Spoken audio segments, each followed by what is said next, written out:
Guarantee ನ್ಯೂಸ್ಗೆ ಸ್ವಾಗತ. ನಾನು ಅಖಿಲೇಶ್ ದಬ್ಬೆಕಟ್ಟೆ. 30 ಜಿಲ್ಲೆ 30 ಸುದ್ದಿಯನ್ನ ಬನ್ನಿ ನೋಡೋಣ. ವಸತಿ ಶಾಲೆಯ ಶೌಚಾಲಯದಲ್ಲೇ ವಿದ್ಯಾರ್ಥಿನಿಯೊಬ್ಬಳು ಗಂಡು ಮಗುವಿಗೆ ಜನ್ಮ ನೀಡಿರುವಂತಹ ಘಟನೆ ಯಾದಗಿರಿ ಜಿಲ್ಲೆಯ ಶಾಪುರ ನಗರದಲ್ಲಿ ನಡೆದಿದೆ. ಮಕ್ಕಳ ಹಕ್ಕುಗಳ ರಕ್ಷಣಾ ಆಯೋಗ ಈಗ ಸುಮೋಟೋ ಕೇಸನ್ನ ದಾಖಲು ಮಾಡಿಕೊಂಡಿದೆ. ಮಕ್ಕಳ ಹಕ್ಕುಗಳ ಆಯೋಗದ ಸದಸ್ಯ ಶಶಿಧರ ಕೂಸುಂಬೆ ಘಟನೆಯ ಬಗ್ಗೆ ಕಳವಳವನ್ನು ವ್ಯಕ್ತಪಡಿಸಿದ್ದಾರೆ. ಸ್ಥಳಕ್ಕೆ ಜಿಲ್ಲಾಧಿಕಾರಿ ಹರ್ಷಲ್ ಅವರು ಇನ್ನು ಎಸ್ಪಿ ಪೃಥ್ವಿಕ್ ಅವರು ಭೇಟಿ ಕೊಟ್ಟು ತಪ್ಪಿತಸ್ಥರ ವಿರುದ್ಧ ಕ್ರಮ ಅಗತ್ಯ ಅನ್ನೋದಾಗಿ ಹೇಳಿಕೆ ಕೊಟ್ಟಿದ್ದಾರೆ. ಇತ್ತ ವಿದ್ಯಾರ್ಥಿ ಗರ್ಭಿಣಿಯಾಗಿದ್ದನ್ನ ಹಾಸ್ಟೆಲ್ನವರು ಮುಚ್ಚಿಟ್ಟಿದ್ರ ಅನ್ನುವಂಥ ಅನುಮಾನ ಕೂಡ ಮೂಡ್ತಾ ಇದೆ. ಸದ್ಯಕ್ಕೆ ತನಿಖೆ ಮುಂದುವರೆದಿದ್ದು ಬಾಲಕಿಗೆ ಹಾಗೂ ಮಗುವಿಗೆ ಆಸ್ಪತ್ರೆಯಲ್ಲಿ ಚಿಕಿತ್ಸೆಯನ್ನು ನೀಡಲಾಗ್ತಿದೆ.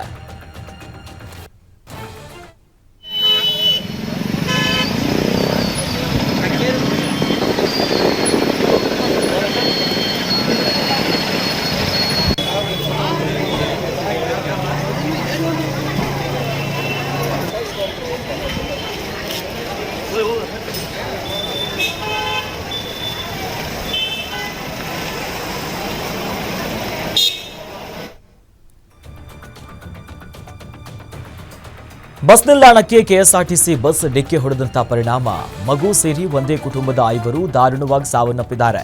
ಕರ್ನಾಟಕ ಕೇರಳ ಗಡಿಭಾಗದ ತಲಪಾಡಿಯಲ್ಲಿ ಘಟನೆ ನಡೆದಿದ್ದು, ಇನ್ನು ಕರ್ನಾಟಕ ರಾಜ್ಯ ರಸ್ತೆ ಸಾರಿಗೆ ನಿಗಮದ ಬಸ್ ಬ್ರೇಕ್ ಫೇಲ್ ಆಗಿದ್ದೇ ಅನಾಹುತಕ್ಕೆ ಕಾರಣ ಅಂತ ಹೇಳಲಾಗ್ತಿದೆ.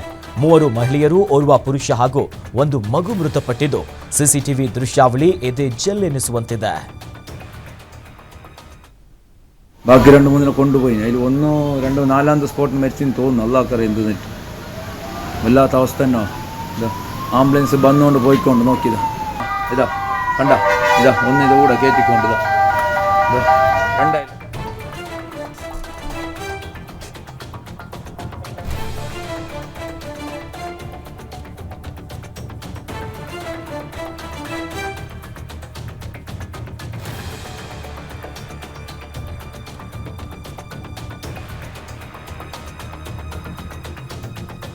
ಬೈಕ್ಗೆ ಕೆಎಸ್ಆರ್ಟಿಸಿ ಬಸ್ ಗುದ್ದಿದ ಪರಿಣಾಮ 2 ಯುವಕರು ಸ್ಥಳದಲ್ಲೇ ಮೃತಪಟ್ಟಿರುವಂತಹ ಘಟನೆ ಮಂಡ್ಯದಲ್ಲಿ ನಡೆದಿದೆ. ಕೇರ್ಪೇಟೆ ತಾಲೂಕಿನ ಅಂಚೆಬೀರನಹಳ್ಳಿ ಗ್ರಾಮದ ಬಳಿ ತಡರಾತ್ರಿ ಘಟನೆ ನಡೆದಿದ್ದು, ಕಡೆಹೆಮ್ಮಿಗೆ ಗ್ರಾಮದ ಉಮೇಶ್ ಹಾಗೂ ಗೆಣಸಿ ಗ್ರಾಮದ ದಿನೇಶ್ ಮೃತಪಟ್ಟಿದ್ದಾರೆ. ಸ್ನೇಹಿತರಿಬ್ಬರು ಚಂದ್ರಾಯಪಟ್ಟಣಕ್ಕೆ ತೆರಳುತ್ತಾ ಇದ್ದಂತಹ ವೇಳೆ ದುರ್ಘಟನೆ ನಡೆದಿದೆ. ಮೈಸೂರು ಕಡೆಯಿಂದ ಬರ್ತಾ ಇದ್ದ ಕೆಎಸ್ಆರ್ಟಿಸಿ ಬಸ್ ಚಾಲಕನ ಜಾಗೃತಿಯಿಂದ ಆತ ರೀತಿ ಮಾಡಿದಿರೋದ್ರಿಂದ ಈಗ ಆಯ್ತು ಅಂತ ಹೇಳಲಾಗ್ತಿದೆ. ಶವಗಾರದ ಮುಂದೆ ಕುಟುಂಬಸ್ಥರ ಆಕ್ರಂದನ ಮುಗಿಲು ಮುಟ್ಟಿತ್ತು. ಇನ್ನು ಕಿಕ್ಕೇರಿ ಪೊಲೀಸ್ ಠಾಣೆಯಲ್ಲಿ ಪ್ರಕರಣ ದಾಖಲಾಗಿದೆ.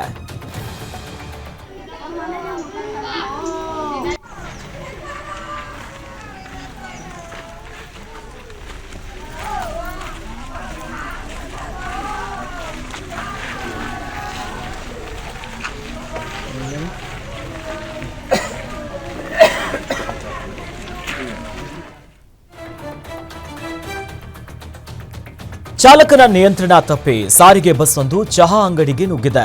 ಅದೃಷ್ಟವಶಾತ್ ಭಾರಿ ದುರಂತವೊಂದು ಜಸ್ಟ್ ಮಿಸ್ ಆಗಿದೆ. ಉತ್ತರ ಕನ್ನಡ ಜಿಲ್ಲೆಯ ಹೆಗಡೆ ಕುಮಟ ರಸ್ತೆಯ ಇಂಡಸ್ಟ್ರಿಯಲ್ ಏರಿಯಾದಲ್ಲಿ ಈ ಘಟನೆ ನಡೆದಿದೆ. ನಾಗೇಶ್ ಗೌಡ ಎನ್ನುವರ ಚಹಾ ಅಂಗಡಿಗೆ ಸಾರಿಗೆ ಬಸ್ ನುಗ್ಗಿ ಅಂಗಡಿ ಸಂಪೂರ್ಣವಾಗಿ ನಜ್ಜುಗುಜ್ಜಾಗಿದೆ. ಸದ್ಯ ಗಣೇಶ ಹಬ್ಬದ ಹಿನ್ನೆಲೆಯಲ್ಲಿ ಅಂಗಡಿಯನ್ನ ಬಂದ್ ಮಾಡಿರೋ ಕಾರಣಕ್ಕೆ ಭಾರಿ ದುರಂತ ತಪ್ಪಿದೆ.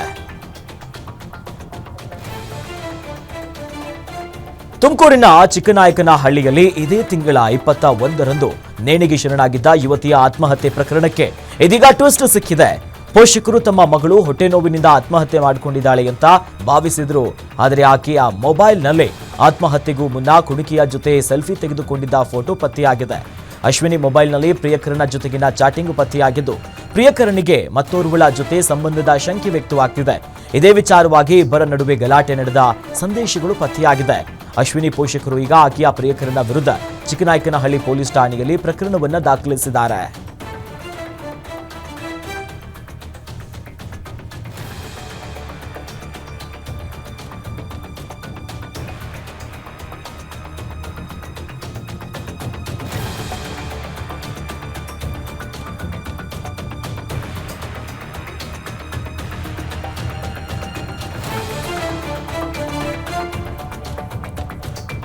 ನಾಡಿನಾದ್ಯಂತ ಗಣೇಶ ಚತುರ್ಥಿಯ ಸಂಭ್ರಮ ಮನೆ ಮಾಡಿದೆ. ಇನ್ನು ಬಳ್ಳಾರಿಯಲ್ಲಿ ಹಿಂದೂ ಮುಸ್ಲಿಮರು ಒಟ್ಟಾಗಿ ಹಬ್ಬವನ್ನ ಆಚರಿಸಿ ಭಾವೈಕ್ಯತೆಯ ಸಂದೇಶವನ್ನ ಸಾರಿದ್ದಾರೆ. ಇನ್ನು ಗಣೇಶೋತ್ಸವ ಆಚರಿಸಿದ್ದಾರೆ. ಇನ್ನು ಬಳ್ಳಾರಿಯ ವಡ್ಡರ ಬಂಡೆ ಪ್ರದೇಶದ ಶ್ರೀ ವಿನಾಯಕ ಮಿತ್ರ ಬಳಗದಿಂದ ಗಣೇಶ ಪ್ರತಿಷ್ಠಾಪನೆಯನ್ನು ಮಾಡಲಾಯಿತು. ಹಿಂದೂ ಮುಸ್ಲಿಂ ಬಾಂಧವರು ಸಂಭ್ರಮದಿಂದ ಗಣಪತಿ ಪ್ರತಿಷ್ಠಾಪನೆ ಮಾಡುವ ಮೂಲಕ ಭಾವೈಕ್ಯತೆಯ ಸಂದೇಶವನ್ನು ಮೆರೆದಿದ್ದಾರೆ.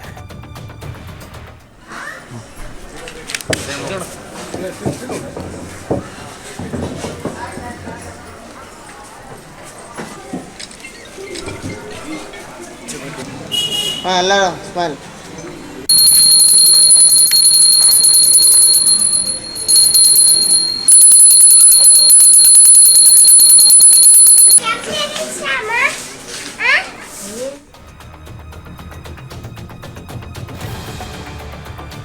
ಗಣೇಶ ಚತುರ್ಥಿಯ ಹಿನ್ನೆಲೆಯಲ್ಲಿ ಚಿತ್ರದುರ್ಗದಲ್ಲಿ ಹಿಂದೂ ಮಹಾಗಣಪತಿ ಕಮಿಟಿಯಿಂದ ಪತ್ರಿಕಾಗೋಷ್ಠಿಯನ್ನು ನಡೆಸಲಾಯಿತು.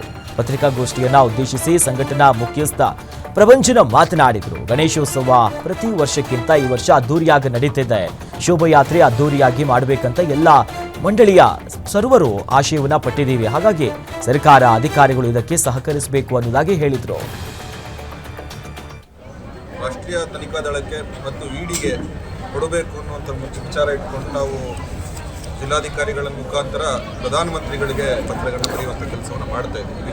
ಎರಡು ವಿಚಾರ ಇಟ್ಕೊಂಡು ನಾವು ಈ ಪತ್ರಿಕಾಗೋಷ್ಠಿಯನ್ನು ಕರೀತೀವಿ. ಈಗಾಗಲೇ ನಮ್ಮ ಗಣೇಶೋತ್ಸವದ 2025 ಗಣಪತಿಯ ಅಧ್ಯಕ್ಷ ಆಗಿರ್ತಕ್ಕಂಥ ಕೋಲಾರದ ಕುರುಡುಮಲೆಯಲ್ಲಿನ ಮೂಡಣ ಬಾಗಿಲು ಗಣಪತಿ ದೇವಾಲಯದ ಬ್ರಹ್ಮ ರಥೋತ್ಸವ ಅದ್ದೂರಿಯಾಗಿ ನೆರವೇರಿತು. ಬ್ರಹ್ಮ ವಿಷ್ಣು ಮಹೇಶ್ವರ ದೇವರುಗಳಿಂದ ಪ್ರತಿಷ್ಠಾಪನೆಗೊಂಡಿರುವಂತಹ ಗಣಪತಿ ದೇವಾಲಯ ತನ್ನದೇ ಆದಂತಹ ಇತಿಹಾಸವನ್ನ ಹೊಂದಿದೆ. ಸುಮಾರು 11 ಅಡಿಯ ಸಾಲಿಗ್ರಾಮ ಶಿಲೆಯಿಂದ ನಿರ್ಮಿಸಿರುವ ಗಣಪತಿ ವಿಗ್ರಹ ಇಲ್ಲಿ ಪ್ರತಿಷ್ಠಾಪನೆಗೊಂಡಿದೆ. ಗೌರಿ ಗಣೇಶ ಹಬ್ಬದ ಪ್ರಯುಕ್ತ ಜಾತ್ರೆ ನಡೆದಿದ್ದು ಸಚಿವ ಕೆಎಚ್ ಮುನಿಯಪ್ಪ, ಶಾಸಕ ಸಮೃದ್ಧಿ ಮಂಜುನಾಥ್ ಮತ್ತಿತರರು ಭಾಗಿಯಾಗಿದ್ದರು.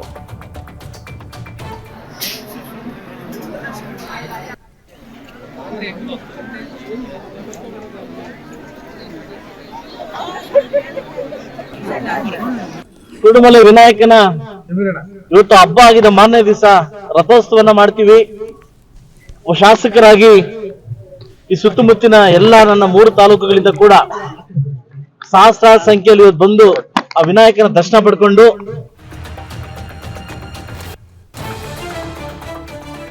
ಗಣಪತಿ ವಿಸರ್ಜನೆಯ ವೇಳೆ ನೀರಿನಲ್ಲಿ ಮುಳುಗಿ ಯುವಕ ಮೃತಪಟ್ಟಿರುವಂತಹ ಘಟನೆ ಮಂಡ್ಯ ತಾಲೂಕಿನ ಬೇಲೂರು ಗ್ರಾಮದ ಕೆರೆಯಲ್ಲಿ ನಡೆದಿದೆ. ಇನ್ನು ಯರಹಳ್ಳಿ ಗ್ರಾಮದ 28 ವರ್ಷದ ಪ್ರದೀಪ ಮೃತ ಯುವಕ ರಾತ್ರಿ ಕೆರೆಯಲ್ಲಿ ಗಣೇಶ ವಿಸರ್ಜನೆ ಮಾಡ್ತಿದ್ದಂತಹ ಸಂದರ್ಭದಲ್ಲಿ ಯುವಕರ ಜೊತೆ ನೀರಿಗಿಳಿದಿದ್ದ ಪ್ರದೀಪ್ ಜಲ ಸಮಾಧಿಯಾಗಿದ್ದಾನೆ. ಪ್ರದೀಪ್ ಮದ್ಯಪಾನವನ್ನ ಮಾಡಿ ನೀರಿಗೆ ಇಳಿದಿದ್ದ ಅನ್ನುವಂಥ ಶಂಕೆ ವ್ಯಕ್ತವಾಗ್ತಿದೆ. ಅಗ್ನಿಶಾಮಕ ಸಿಬ್ಬಂದಿ ಪ್ರದೀಪ ಮೃತದೇಹವನ್ನ ಹೊರತೆಗೆಯುವಲ್ಲಿ ಸಫಲರಾಗಿದ್ದಾರೆ. ವಿದ್ಯುತ್ ತಂತಿ ಸ್ಪರ್ಶಿಸಿ ಯುವಕ ಸಾವನ್ನಪ್ಪಿರುವಂತಹ ಘಟನೆ ಮಂಡ್ಯ ಜಿಲ್ಲೆಯ ನಂಜನಗೂಡು ತಾಲೂಕಿನ ಬಿಳುಗಲಿ ಗ್ರಾಮದಲ್ಲಿ ನಡೆದಿದೆ. 27 ವರ್ಷದ ಗೌತಮ್ ಮೃತ ದುರ್ದೈವಿ. ಗೌತಮ್ ಯೂತ್ ಕಾಂಗ್ರೆಸ್ ಘಟಕದ ಪ್ರಧಾನ ಕಾರ್ಯದರ್ಶಿಯಾಗಿ ಗುರುತಿಸಿಕೊಂಡಿದ್ದ. ಗ್ರಾಮದಲ್ಲಿ ಗೌರಿ ಗಣೇಶ ಹಬ್ಬದ ಹಿನ್ನೆಲೆಯಲ್ಲಿ ಶ್ರೀ ಚೌಡೇಶ್ವರಿ ದೇವಾಲಯದಲ್ಲಿ ವಿದ್ಯುತ್ ದೀಪಾಲಂಕಾರವನ್ನ ಮಾಡುವಾಗ ವಿದ್ಯುತ್ ಸ್ಪರ್ಶಿಸಿ ಸ್ಥಳದಲ್ಲೇ ಸಾವನ್ನಪ್ಪಿದ್ದಾನೆ. ಬೆಳಗೆರೆ ಪೊಲೀಸ್ ಠಾಣೆಯಲ್ಲಿ ಪ್ರಕರಣ ದಾಖಲಾಗಿದ್ದು ಸ್ಥಳಕ್ಕೆ ಪೊಲೀಸರು ಭೇಟಿ ನೀಡಿ ಪರಿಶೀಲನೆಯನ್ನು ನಡೆಸಿದ್ದಾರೆ.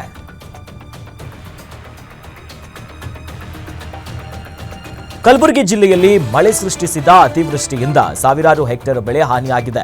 ಬೆಳೆ ನಾಶಕ್ಕೆ ಪರಿಹಾರವನ್ನ ನೀಡುವಂತೆ ಕಲಬುರಗಿಯಲ್ಲಿ ರೈತರು ಪ್ರತಿಭಟನೆಯನ್ನು ನಡೆಸಿದ್ರು. ಅತಿವೃಷ್ಟಿಗೆ ತೊಗರಿ, ಉದ್ದು, ಸೋಯಾ, ಹತ್ತಿ ಸೇರಿದಂತೆ ಸಾವಿರಾರು ಹೆಕ್ಟೇರ್ ಪ್ರದೇಶದ ಬೆಳೆ ಹಾನಿಯಾಗಿದೆ. ಇನ್ನು ಪರಿಹಾರ ಹಾಗೂ ಬಾಕಿ 341 ಕೋಟಿ ರೂಪಾಯಿ ಬೆಳೆ ವಿಮೆ ಬಿಡುಗಡೆ ಮಾಡುವಂತೆ ನಗರದ ಡಿಸಿ ಕಚೇರಿಯ ಮುಂದೆ ಅನ್ನದಾತರು ಆಗ್ರಹ ಮಾಡಿದರು. ಇನ್ಶೂರೆನ್ಸ್ ಬಿಡು ಬರೋವರೆಗೂ ಬಿಡುವುದಿಲ್ಲ. ಆಗಲೇಬೇಕು. ಬೆಳೆ ವಿಮೆ ಪರಿಹಾರ ಕೊಡಲೇಬೇಕು. ಅತಿವೃಷ್ಟಿ ಅನಾವೃಷ್ಟಿಯಲ್ಲಿ ಹಾನಿಯಾದ ಪರಿಹಾರ ಕೊಡಲೇಬೇಕು. ಬೇಕೇ ಬೇಕು. ಎಲ್ಲಿವರೆಗೆ ಹೋರಾಟ?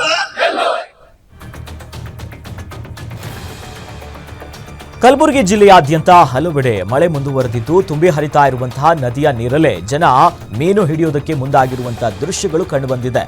ಚಿಂಚೋಳಿಯ ಕೆಳದಂಡೆ ಮುಲ್ಲಾಮಾರಿ ಜಲಾಶಯದಿಂದ ನದಿಗೆ ನೀರು ಬಿಡುಗಡೆ ಮಾಡಲಾಗಿದ್ದು ಜನ ಜೀವದ ಹಂಗನ್ನ ತೊರೆದು ನೀರಿನಲ್ಲಿ ಹುಚ್ಚಾಟವನ್ನ ಮೆರೆಯುತ್ತಿದ್ದಾರೆ. ಏನ್ರಿ ಅದೆಲ್ಲ ನಾನು ಬಂತ ಅಂತ ತಿಳ್ಕೊರಿ ನಮ್ಮ ಮಣ್ಣು ನೋಡೋ ಮಗ್ ಬೈತಾರ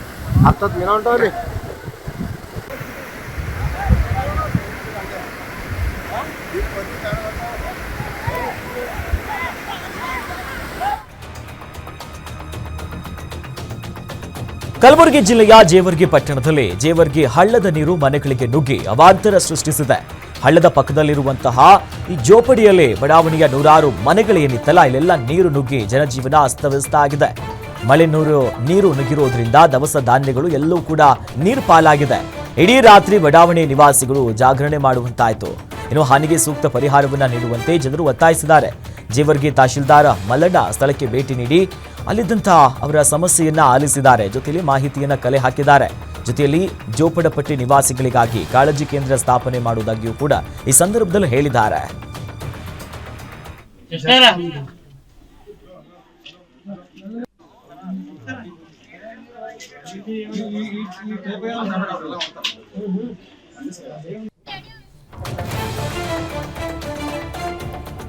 ಬೀದರ್ ಜಿಲ್ಲೆಯಾದ್ಯಂತ ಸುರಿತಾ ಇರುವಂತಹ ಧಾರಾಕಾರ ಮಳೆಗೆ ಹಳ್ಳ ಕೊಳ್ಳಗಳು ತುಂಬಿ ಹರಿತಾ ಇವೆ. 2 ದಿನಗಳಿಂದ ಸುರಿದ ಧಾರಾಕಾರ ಮಳೆಗೆ ಔರಾದ್ನ ಬಹುತೇಕ ಕೆರೆಗಳು ಭರ್ತಿಯಾಗಿವೆ. ತುಂಬಿ ಹರಿತಾ ಇರುವಂತಹ ಕೆರೆ ಹಳ್ಳಗಳ ಸುತ್ತಮುತ್ತ ಈಗ ತೆರಳದಂತೆ ತಾಲೂಕಾಡಳಿತ ಮಂಡಳಿ ಡಂಗೂರವನ್ನ ಸಾರುವ ಮೂಲಕ ಸೂಚನೆಯನ್ನ ನೀಡಿದೆ. ಇನ್ನು ಕೆರೆ ದಡದ ಸಮೀಪ ದನ ಕರುಗಳು ಯಾವುದು ಕೂಡ ಬಿಡಬಾರದು ಅನ್ನೋದಾಗಿ ಎಚ್ಚರಿಕೆ ಕೊಟ್ಟಿದ್ದಾರೆ.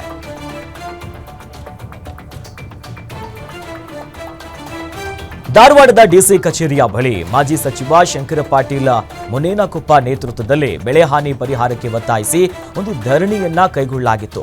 ಜಿಲ್ಲೆಯಾದ್ಯಂತ ಮಳೆಯಾಗಿದೆ, ಬೆಳೆ ಸಂಪೂರ್ಣವಾಗಿ ಹಾನಿಯಾಗಿದೆ.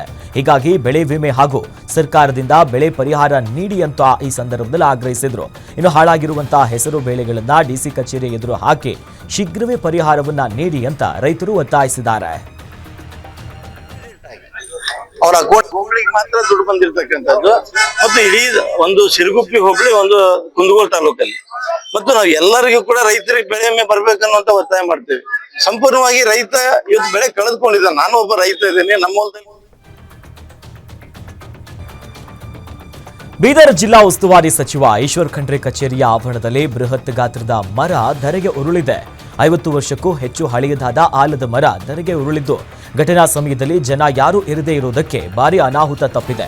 ಪ್ರತಿನಿತ್ಯ ಜನ ಜಂಗುಳಿಯಿಂದ ಕೂಡುತ್ತಿದ್ದಂತಹ ಈ ಕಚೇರಿಯ ಆವರಣ ಇದಾಗಿದ್ದು ಇನ್ನು ಸೋಮವಾರ ರಾತ್ರಿಯಿಂದ ನಿರಂತರ ಸುರಿತಾ ಇರುವಂತಹ ಮಳೆಗೆ ನೆನೆದಿರುವಂತಹ ಮರ ಧರೆಗೆ ಉರುಳಿದೆ.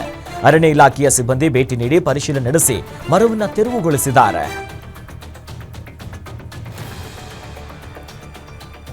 ಯಾದಗಿರಿ ಜಿಲ್ಲೆಯಾದ್ಯಂತ ರಾತ್ರಿ ಇಡೀ ಸುರಿದಂತ ಧಾರಾಕಾರ ಮಳೆಗೆ ಕೆರೆ ಕೋಡಿ ತುಂಬಿ ಗ್ರಾಮಕ್ಕೆ ನೀರು ನುಗ್ಗಿದೆ. ಇದರ ಪರಿಣಾಮ ಯರಗೋಳ ಗ್ರಾಮದ ಸುಮಾರು ಅನೇಕ ಮನೆಗಳು ಈಗಾಗಲೇ ಜಲಾವೃತಗೊಂಡಿದ್ದು ಜನಜೀವನ ಸಂಪೂರ್ಣವಾಗಿ ಅಸ್ತವ್ಯಸ್ತಗೊಂಡಿದೆ.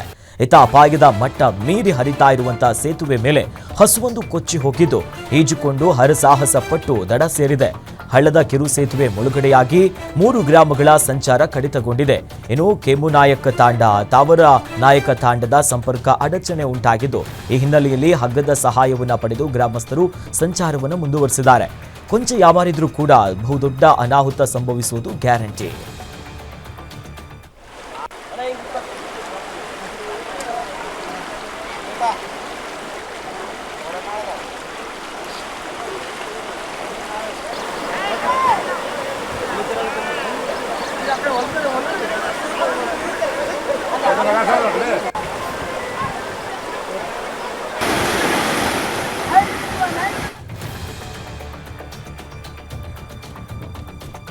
ಬಾಗಲಕೋಟೆ ಭಾಗದಲ್ಲಿ ಪ್ರವಾಹದ ಪರಿಸ್ಥಿತಿ ತಗ್ಗಿದ್ರೂ ಮೊಸಳೆಗಳ ಆತಂಕ ಶುರುವಾಗಿದೆ. ವ್ಯಕ್ತಿಯ ಮೇಲೆ ಮೊಸಳೆ ದಾಳಿ ಮಾಡಿದ್ದು ಅದೃಷ್ಟವಶಾತ್ ಪ್ರಾಣ ಅಪಾಯದಿಂದ ಪಾರಾಗಿದ್ದಾರೆ. ಜಮಖಂಡಿ ತಾಲೂಕಿನ ಕಡಕೋಳ ಗ್ರಾಮದ ಹಿನ್ನೇರಿನಲ್ಲಿ ಈ ಘಟನೆ ನಡೆದಿದೆ. 51 ವರ್ಷದ ಲಕ್ಷ್ಮಣ ಮಾದರ ಮೊಸಳೆಯ ದಾಳಿಗೆ ಒಳಗಾಗಿರುವಂತಹ ವ್ಯಕ್ತಿ ಬಲಗಾಲಿನ ಮೇಲೆ ಮೊಸಳೆ ದಾಳಿ ಮಾಡಿದ್ದು ತಾಲೂಕು ಆಸ್ಪತ್ರೆಯಲ್ಲಿ ಚಿಕಿತ್ಸೆಯನ್ನ ಪಡೆಯುತ್ತಿದ್ದಾರೆ.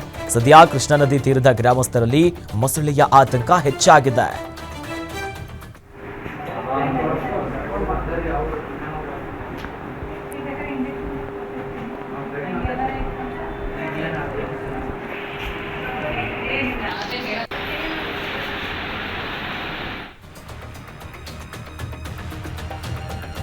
ಬೀದರ್ ಜಿಲ್ಲೆಯಾದ್ಯಂತ ಬಿಟ್ಟು ಬಿಡದೆ ಧಾರಾಕಾರ ಮಳೆ ಸುರಿತಾ ಇದ್ದು ಇನ್ನು ಮುಫ್ತಾಪುರ ಭಾಗದಲ್ಲಿ ಆ ಡ್ಯಾಮ್ ಎಲ್ಲವೂ ಕೂಡ ಭರ್ತಿಯಾಗಿದೆ. ಈ ಹಿನ್ನೆಲೆಯಲ್ಲಿ 5 ಗೇಟ್ಗಳ ಮೂಲಕ ಅಧಿಕಾರಿಗಳು ನೀರನ್ನ ನದಿಗೆ ಬಿಡುಗಡೆ ಮಾಡಿದ್ದಾರೆ. ಹಲಸೂರು ತಾಲೂಕಿನ ಮುಸ್ತಾಫುರ ಅಲ್ಲಿರುವಂತಹ ಜಲಾಶಯದಿಂದ 400 ಕ್ಯೂಸೆಕ್ ನೀರು ಬಿಡುಗಡೆ ಮಾಡಲಾಗಿದೆ. ಡ್ಯಾಂಗೆ ಬಸವ ಕಲ್ಯಾಣ ಸಹಾಯಕ ಆಯುಕ್ತ ಮುಕುಲ್ ಜೈನ್, ಇನ್ನು ಹಲಸೂರು ತಹಶೀಲ್ದಾರ್ ಶಿವಾನಂದ ಮೇತ್ರೆ, ಇಒ ಮಹದೇವ ಜಮ್ಮು ಭೇಟಿ ನೀಡಿ ಪರಿಶೀಲನೆ ನಡೆಸಿದ್ದಾರೆ. ತಾಲೂಕು ಆಡಳಿತ ಮಂಡಳಿ ನದಿ, ಜಲಾಶಯ, ಕೆರೆಗಳ ಸುತ್ತಮುತ್ತ ಜನ ತೆರಳದಂತೆ ಸೂಚನೆಯನ್ನು ನೀಡಲಾಗಿದೆ. ಚಿತ್ರದುರ್ಗ ಶಾಸಕ ಕೆಸಿ ವೀರೇಂದ್ರ ಪಪ್ಪಿಯನ್ನ ಇಡಿ ಅರೆಸ್ಟ್ ಮಾಡಿರುವಂತಹ ಹಿನ್ನೆಲೆಯಲ್ಲಿ ಅವರ ಅಭಿಮಾನಿಗಳು ಚಿತ್ರದುರ್ಗ ತಾಲೂಕಿನ ಮೆದೆಹಳ್ಳಿಯ ಅಯ್ಯಪ್ಪ ಸ್ವಾಮಿ ದೇವಸ್ಥಾನದಲ್ಲಿ ವಿಶೇಷ ಪೂಜೆಯನ್ನ ಸಲ್ಲಿಸಿದ್ದಾರೆ. ಕೆಸಿ ವೀರೇಂದ್ರ ಪಪ್ಪಿ ಇಡಿ ಸಂಕಷ್ಟದಿಂದ ಪಾರಾಗಲಿ, ಅವರು ಕಳಂಕ ಮುಕ್ತರಾಗಿ ಹೊರಗೆ ಬರಲಿ ಅನ್ನೋದಾಗಿ ಪೂಜೆಯನ್ನ ಮಾಡಿದ್ದಾರೆ. ಪೂಜೆಯನ್ನ ಸಲ್ಲಿಸಿ ವಿಡಿಯೋ ಮಾಡಿರುವಂತಹ ಅಭಿಮಾನಿಗಳ ವಿಡಿಯೋ ಈಗ ಸೋಷಿಯಲ್ ಮೀಡಿಯಾದಲ್ಲಿ ಸಿಕ್ಕಾಪಟ್ಟೆ ವೈರಲ್ ಆಗ್ತಿದೆ. ನಮ್ಮ ಜಿಲ್ಲೆಯ ಅಭಿವೃದ್ಧಿಯ ಶಾಸಕ ಅನ್ನೋ ಒಂದು ಹೆಸರು ಏನು ಇದೆ ಅದು ಚೆನ್ನಾಗಿ ಓಡ್ತಾ ಇರಬೇಕು, ಮತ್ತು ಯಾವುದೇ ಕಲ್ಮಶ ಇಲ್ದಂಗೆ ಅವರು ಹೊರಗೆ ಬರಲಿ ಅಂತ ಬಿಟ್ಟು ಇವತ್ತು ನಾನು ಇಲ್ಲಿ ಚಿತ್ರದುರ್ಗದ ಅಯ್ಯಪ್ಪ ಸ್ವಾಮಿ ದೇವಸ್ಥಾನ ಹತ್ರ ಬಂದು ಪೂಜೆ ಮಾಡ್ತಾಯಿದ್ದೀನಿ. ಈ ಒಂದು ನಿಟ್ಟಿನಲ್ಲಿ ಪಪ್ಪಿಯಣ್ಣವ್ರಿಗೆ ಒಳ್ಳೆಯದಾಗಲಿ ಅಂತ ಬಿಟ್ಟು ಇದೊಂದು ಸಂಕಲ್ಪ ಮಾಡ್ತಾ ನವಂಬರ್ ಎಂಡಲ್ಲಿ ಅಥವಾ ಡಿಸೆಂಬರ್ ಫಸ್ಟ್ ವೀಕಲ್ಲಿ ಚಿತ್ರದುರ್ಗದಿಂದ ನಾನು ಪಾದಯಾತ್ರೆನ ಅಯ್ಯಪ್ಪ ಸ್ವಾಮಿಗೆ ಮಾಲೆ ಹಾಕ್ಕೊಂಡು ಪಾದಯಾತ್ರೆ ಓಡ್ತಾ ಇದ್ದೀನಿ. ತಮ್ಮೆಲ್ಲರ ಸಹಕಾರಲಿ ನಮ್ಮ ಪಪ್ಪಿಯಣ್ಣಗೆ ಒಳ್ಳೆಯದಾಗಲಿ, ಅವ್ರ ಕುಟುಂಬ ಎಲ್ಲ ಯಾವತ್ತೂ ಸಂತೋಷವಾಗಿರಬೇಕು ಅಂತೇಳಿ ನಾನು ಬಯಸ್ತಾ ಇದ್ದೀನಿ. ಸ್ವಾಮಿಯೇ ಶರಣಂ. ನೆಲಮಂಗಲದಲ್ಲಿ ಕಾಮಗಾರಿ ಪೂರ್ಣಗೊಳ್ಳದೇನೆ ನೂತನ ಬಸ್ ನಿಲ್ದಾಣ ಇಂದಿನಿಂದ ಸಾರ್ವಜನಿಕರ ಬಳಕೆಗೆ ಲಭ್ಯವಾಗಿದೆ.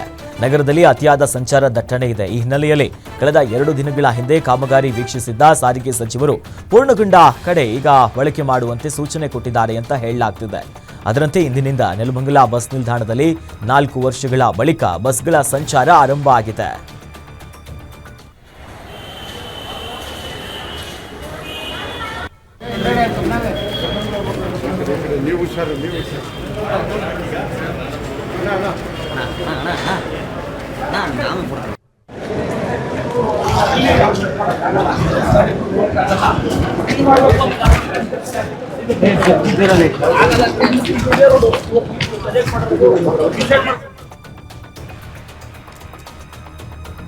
ಉಪ ಲೋಕಾಯುಕ್ತ ಬಿ ವೀರಪ್ಪ ರಾಯಚೂರಿನ ಕೆಮಿಕಲ್ ಫ್ಯಾಕ್ಟರಿಗಳಿಗೆ ಭೇಟಿ ನೀಡಿ ಪರಿಶೀಲನೆ ನಡೆಸಿದ್ದಾರೆ. ಕೆಮಿಕಲ್ ಫ್ಯಾಕ್ಟರಿಗಳ ಕೆಮಿಕಲ್ ವೇಸ್ಟೇಜ್ ಹಳ್ಳಗಳಿಗೆ ಬಿಡುಗಡೆ ಮಾಡುತ್ತಿರುವಂತಹ ಆರೋಪದ ಮೇಲೆ ಭೇಟಿ ನೀಡಿದ್ದಾರೆ. ಉಪಲೋಕಾಯುಕ್ತರ ಈ ದಾಳಿ ಏನಿದೆಯಲ್ಲ, ಈ ಮೂಲಕವಾಗಿ ರಾಯ್ಕಮ್ ಇನ್ನು ಟ್ರೈಮ್ಯಾಕ್ಸ್ ಕಂಪನಿಗಳ ಕೆಮಿಕಲ್ ವೇಸ್ಟೇಜ್ ಹಳ್ಳಕ್ಕೆ ಹರಿಬಿಡ್ತಾ ಇದ್ದು ಕೃಷ್ಣಾ ನದಿಗೆ ಸೇರ್ತಾ ಇರೋದು ಪತ್ತೆಯಾಗಿದೆ. ಹೀಗಾಗಿ ಪರಿಸರ ಮತ್ತು ಮಾಲಿನ್ಯ ನಿಯಂತ್ರಣ ಅಧಿಕಾರಿಗಳಿಗೆ ತರಾಟೆಗೆ ತೆಗೆದುಕೊಂಡಂತಹ ಉಪ ಲೋಕಾಯುಕ್ತರು ಚಿಕ್ಕಸಗೂರು ಗ್ರಾಮ ಪಂಚಾಯಿತಿಯ ಪಿಡಿಒ ಸರೋಜಮ್ಮ, ರಾಯಚೂರು ತಾಲೂಕು ಇಒಗೂ ಕೂಡ ಎಚ್ಚರಿಕೆಯನ್ನು ನೀಡಿದ್ದಾರೆ. They should do their own STP. ಆ ಗಲೀಜ್ ನೀರೆಲ್ಲ ಗಿಡಗಳಿಗೆ ಹಾಕೋಬೇಕು. ನಾವು ಸೆಪ್ಟಿಕ್ ಕ್ಲೀನ್ ಮಾಡಿಸಿ ಒಳಗಡೆ ಗಿಡ ಹಾಕೋಬೇಕು. ಆಚೆ ಬಿಡಂಗೆ ಇಲ್ಲ. ಹಿಂಗ ಅವರು ಎಂಜಾಯ್ ಮಾಡ್ತಾರೆ, ಜನ ಸಾಯ್ತಾರ, ಯಾರು ಕೇಳೋದಿಲ್ಲ. ಇಂಡಸ್ಟ್ರಿಯಲ್ ಏರಿಯಾ ಕಂಪ್ಲೀಟ್ ಇದರಲ್ಲಿ ಎಸ್ಟಿಪಿ ಇಲ್ಲದೆ ಇರೋದ್ರಿಂದ including madam then you stop. ಯಾವ ಪರ್ಟಿಕ್ಯುಲರ್ ಇಂಡಸ್ಟ್ರಿಗೆ STP ಇಲ್ಲ, ಸ್ಟಾಪ್ ಮಾಡಿ. ಇಲ್ಲಿ total companies especially pharma operate. ತಡರಾತ್ರಿ ಕ್ಲಬ್ ಮೇಲೆ ಬಳ್ಳಾರಿ ಪೊಲೀಸರು ದಾಳಿ ನಡೆಸಿದ್ದಾರೆ. ಬಳ್ಳಾರಿಯ ಗಡಗಿ ಚಿನ್ನಪ್ಪ ಸರ್ಕಲ್ನಲ್ಲಿರುವಂತಹ ಕ್ಲಬ್ ಇದಾಗಿದ್ದು ರಾಯಲ್ ಸರ್ಕಲ್ನಲ್ಲಿ ತಿಪ್ಪಯ್ಯ ಕ್ಲಬ್ ಅಂತ ಹೆಸರುವಾಸಿಯಾಗಿದೆ. ಇನ್ನು ರೆಸ್ಕಾನ್ ಕ್ಲಬ್ ಮೇಲೆ ಎಸ್ಪಿ ನೇತೃತ್ವದಲ್ಲಿ ರಾತ್ರಿ 10 ಗಂಟೆಗೆ ದಾಳಿ ನಡೆದಿದ್ದು ದಾಳಿಯ ಸಂದರ್ಭದಲ್ಲಿ ಹಲವು ದಾಖಲೆಗಳನ್ನು ಪೊಲೀಸರು ವಶಕ್ಕೆ ಪಡೆದುಕೊಂಡಿದ್ದಾರೆ.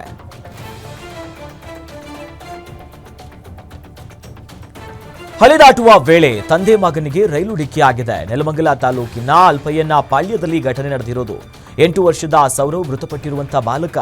ಘಟನೆಯಲ್ಲಿ 40 ವರ್ಷದ ಬಾಲಕನ ತಂದೆ ನಿತಿನ್ ಗಂಭೀರವಾಗಿ ಗಾಯಗೊಂಡಿದ್ದಾರೆ. ಇಎಸ್ಐ ಆಸ್ಪತ್ರೆಯಲ್ಲಿ ಚಿಕಿತ್ಸೆ ಕೂಡ ನೀಡಲಾಗ್ತಿದ್ದು ಡಾಬಾಸಪೇಟೆಯಿಂದ ಈ ಅಲ್ಪಯ್ಯನ ಪಾಳ್ಯಕ್ಕೆ ತೆರಳುವಂತಹ ವೇಳೆ ಘಟನೆ ಸಂಭವಿಸಿದೆ. ಯಶವಂತಪುರ ರೈಲ್ವೆ ಪೊಲೀಸ್ ಠಾಣೆಯಲ್ಲಿ ಪ್ರಕರಣ ದಾಖಲಾಗಿದೆ. हेलो मैडम ಸ್ವಲ್ಪ ಆಕ್ಸಿಡೆಂಟ್ ಆಗಿದೆ बच्चा को क्या कर दिया ना मगा ही नहीं आता मुठबेड़ ना मगा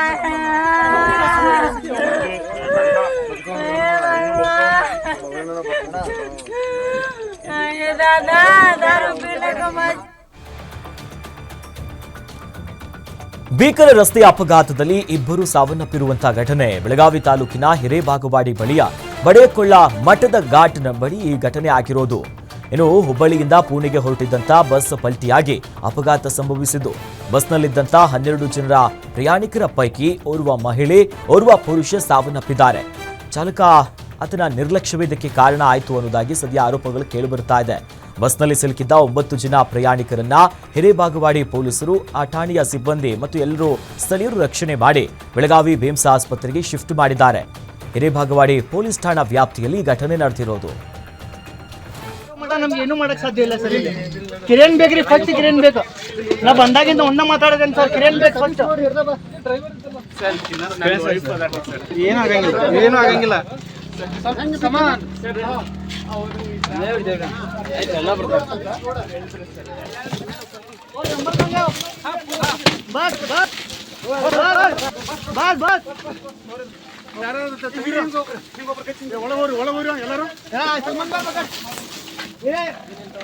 बस उठा सकते हैं क्या?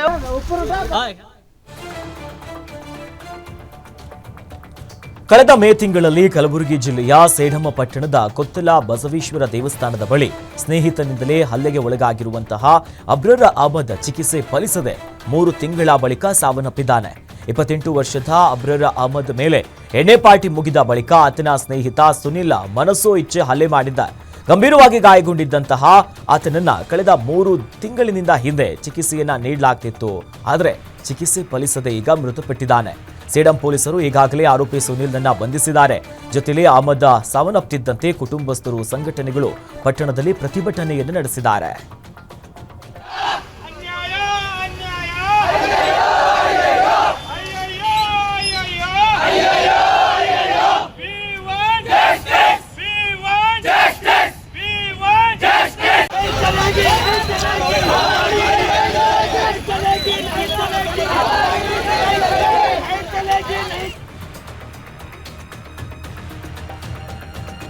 ಕೋಲಾರ ಜಿಲ್ಲೆಯ ಕೆಜಿಎಫ್ ತಾಲೂಕಿನ ಆರ್ಟಿಒ ನೂತನ ಕಚೇರಿಯನ್ನ ಇಂದು ಸಾರಿಗೆ ಸಚಿವ ರಾಮಲಿಂಗಾರೆಡ್ಡಿ ಉದ್ಘಾಟನೆ ಮಾಡಿದ್ದಾರೆ. ನೂತನ ಕಟ್ಟಡ 10 ಕೋಟಿ ರೂಪಾಯಿ ವೆಚ್ಚದಲ್ಲಿ ನಿರ್ಮಾಣ ಆಗಿರುವಂತಹ ನೂತನ ಆರ್ಟಿಒ ಕಚೇರಿ ಮತ್ತು ಸ್ವಯಂ ಚಾಲಿತ ಟ್ರ್ಯಾಕ್ ಅನ್ನ ಉದ್ಘಾಟನೆ ಮಾಡಿದ್ದಾರೆ. ಕಾರ್ಯಕ್ರಮದಲ್ಲಿ ಸಚಿವ ಕೆಎಚ್ ಮುರಿಯಪ್ಪ, ಶಾಸಕ ಎಸ್ಎನ್ ನಾರಾಯಣಸ್ವಾಮಿ, ಇನ್ನು ಕೆಎಸ್ಆರ್ಟಿಸಿ ಎಂಡಿ ಅಕ್ರಂ ಪಾಷಾ, ಕೋಲಾರದ ಜಿಲ್ಲಾಧಿಕಾರಿ ಎಸ್ಪಿ ಸೇರಿದಂತೆ ಕಾರ್ಯಕ್ರಮದಲ್ಲಿ ನೂರಾರು ಕಾಂಗ್ರೆಸ್ ನಾಯಕರು, ಇನ್ನು ಕಾರ್ಯಕರ್ತರು ಭಾಗಿಯಾಗಿದ್ದರು.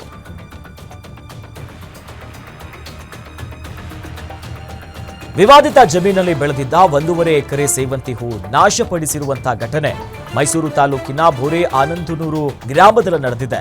ಇನ್ನು ತಮ್ಮದಲ್ಲದ ಜಮೀನನ್ನ ಅತಿಕ್ರಮಿಸಲು ರಾತ್ರೋರಾತ್ರಿ ಜಮೀನಿಗೆ ಬಂದು ರೋಟರಿಯನ್ನ ಬಳಸಿ ಫಸಲನ್ನ ನಾಶ ಮಾಡಿದ್ದಾರೆ. ರೈತ ಮಹಿಳೆ ಅಕ್ಷತಾ ಕುಟುಂಬ ಈ ಹಿಂದೆ ಮಿರ್ಲೆ ಗ್ರಾಮದ ಶೋಭಾ ಕೋಟೆಗೌಡ ಅವರಿಗೆ 4 ಎಕರೆ ಜಮೀನನ್ನ ಮಾರಾಟ ಮಾಡಿದ್ರು. ಉಳಿದ 1.5 ಎಕರೆ ಜಾಗದಲ್ಲಿ ಜಮೀನು ಅಳತೆ ಮಾಡುವಂತ ನೆಪದಲ್ಲಿ ಬೆಳೆ ನಾಶ ಮಾಡಿದ್ದಾರೆ ಅಂತ ರೈತ ಮಹಿಳೆ ಅಕ್ಷತಾ ಸದ್ಯ ಇಲವಾಲ ಪೊಲೀಸರಿಗೆ ದೂರನ್ನ ಕೊಟ್ಟಿದ್ದಾರೆ.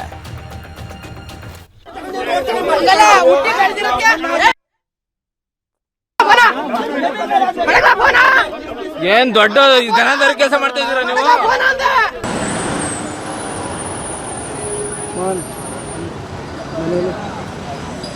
ಫೋಟೋ ತಗೊಳ್ಳಿ.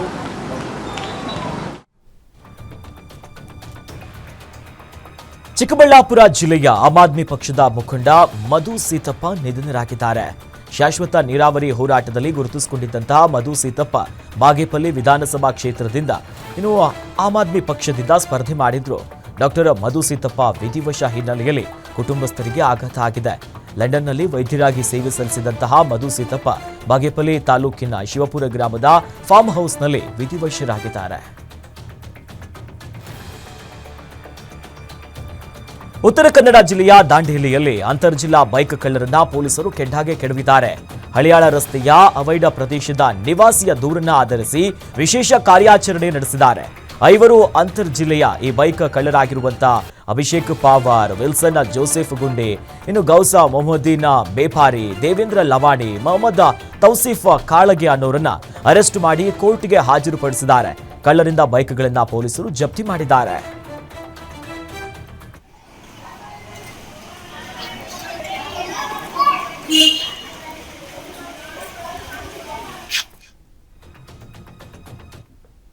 ಇಷ್ಟೊತ್ತು ನೀವು ನೋಡಿದ್ದು ಗ್ಯಾರಂಟಿ ನ್ಯೂಸ್, ಸುದ್ದಿ ಖಚಿತ, ನ್ಯಾಯ ನಿಶ್ಚಿತ.